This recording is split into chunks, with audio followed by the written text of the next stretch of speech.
I was really blown away by ABC's handling of your interview, where they actually, these people who all day long are shouting about the threats to democracy, decided you, the viewer, cannot hear what this presidential candidate, who in the latest Rasmussen poll is tied with the sitting president, what this candidate has to say to you, you cannot hear, but we will inform you that it's wrong. There was something about that really, like, I was like, I can't believe they're actually going for this. And I think, obviously, it's because they know that you're making a really good point about this stuff, and they don't want their viewers to hear it because they're worried they might be persuaded by what you have to say. Yeah, but it is weird that they think, that they think that their job now, it used to be that the press considered itself the guardian of the First Amendment, and that any intrusions or impingements on free speech, they all had to get up and shout them down. And now they're purveyors of censorship. And on that, what they did on ABC was particularly egregious because they just were doing it right in front of us. She asked me that, the host asked me a question, said, it was a setup question. I didn't go on there to talk about vaccines. I'm not leading with vaccines. I don't talk about vaccines in my speeches unless, the group wants me to. And it's not, the reason that I'm running.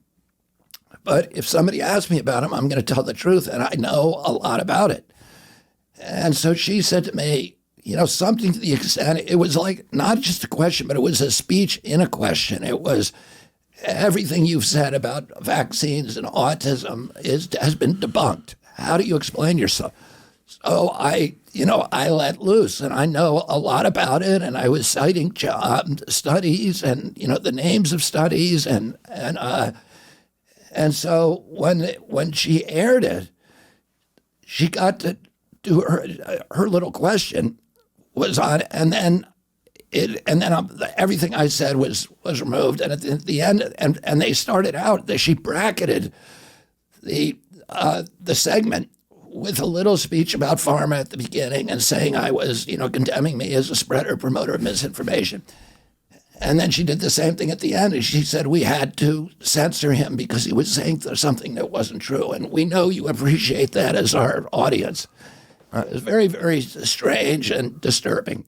Yeah, and then a couple weeks later, Donald Trump has this town hall on CNN where I guess they did let him speak, but they're getting a lot of pushback from people who are saying, oh, you shouldn't have given him a platform. We shouldn't have let him speak. I mean, however you feel about Donald Trump, this just seems to me to be a crazy position that the former president of the United States of America ought be silenced so that the current front runner in the Republican field, that the Americans, it's very bizarre to me how every single day these people talk about the threats to democracy, and yet they seem to be the first ones who embrace censorship of political figures who are not like fringe, this guy's at 1% political figures, but guys who are polling very well.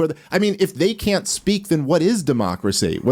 You get to vote, but you can't hear what people are running on and make your own decisions. This is something out of like a cartoon world. Yeah, and the Democrats don't like, and the mainstream media is not really talking about the Durham report. But for me, because I've been concerned for so many years about, about the CIA's illegal propagandizing American people, which it's not legally allowed to do. That report is appalling. And it's not just the report and the guy who did it, which you can say, okay, he had some motive or whatever, but, it's the transcripts of the conversations that the CIA and FBI agents were having where they were acknowledging that what they were doing was wrong, that it had no basis. And so you have the CIA coming in, 50 top-level CIA agents who agree to collaborate in a project to fix an election and to discredit one of the candidates. And I don't like Donald Trump. I don't think he was a good president. But people are allowed to disagree with that. and I can be friends with people who don't agree with me, and I can listen to their point of view. And we need to apply rules across the board. Yeah, well, I completely agree. We can't just say it's okay to shut up Donald Trump. It's okay for CIA agents to fix an election against him. Yeah. Exactly. It's unbelievable how many people have this binary thinking, because I'll say something about this, like how horrible this whole Russian investigation was, and people would be like, "Oh, so you love Donald Trump?" And I'm like, "No, I think Donald Trump was a horrible president on many fronts. I think I will never forgive Donald Trump for funding the Saudi war in Yemen. I will never forgive Donald Trump for blowing up budgets in the reckless way that he did, and I will never forgive him for keeping Fauci as the head of the task force through all of 2020. Or how about locking down the whole country? Yeah, and supporting it, at least, as the governors were doing it. However, I can also look at the information here and go, look, it's pretty clear that this was a frame job. And what you have here is the intelligence agencies framing the sitting president of the United States for treason. This is a very serious offense. Now, I'm sure you've never heard of the CIA working against a sitting president before. Nothing in your family history that could possibly maybe bring that up.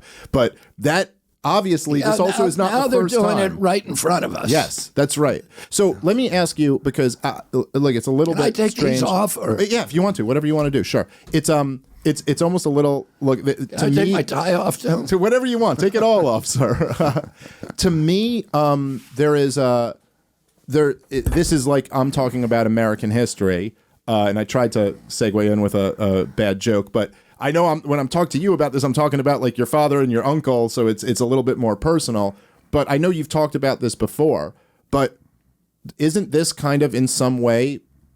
Doesn't it kind of remind you of like what happened with your uncle, what seems to have happened with Donald Trump? Not saying whether you agree with the policies either way, but it does seem like you ask the question, like, what's really going on here in this government when we have these unelected, secretive three-letter organizations that are working against the duly elected president of the United States? If for all the people freaking out about democracy, it seems to me like that would be a real threat to democracy. Yeah, I mean, I think it's so, I use the word appalling, but and January 6th was a really, was a horrible day for our country, and the people who broke the law should go to jail. But is it more threatening to our country if you have a bunch of, sort of yahoos storming the Capitol because okay, they make great havoc for a day, but the whole United States military is sitting there to protect our government, and they're not going to bring down American democracy. Even when you have a president who would like to fix the vote or whatever, there's a lot of checks and balances. But what happens when the CIA is interfering with elections? There's no checks and balances. That is a real threat to American democracy. What happens when the CIA is involved in censoring people like me who are critical of government policies? And by the way, if I was promoting misinformation, the Constitution protects that. The remedy for misinformation is not censorship, it's more information. But having said that, I was not promoting misinformation. Right. If I was promoting misinformation, show me the statement I made that was factually incorrect. Well, that's why it's so crazy. And guess what? I'll correct it. Right. Well, that's why the ABC reaction was so crazy. Because look, if you're a journalist and you claim someone is promoting misinformation, well, then your job is to know 10 times more than they know about the subject and demonstrate to your viewer how they're wrong about this, and then let your viewer decide, like, oh yeah, it did seem like that journalist actually knew a lot more about the vaccine than RFK Jr. did, and therefore she was able to expose him. However, they know that you know 10 times more than them, and that they can't do that, so they just silence you. But I just want to... Yeah, and I wouldn't object even if they asked me the question and let me answer, and then have their whole army of researchers go out and look at everything I said and parse it and then put up, a defense saying he was wrong here, was wrong there. They can do that.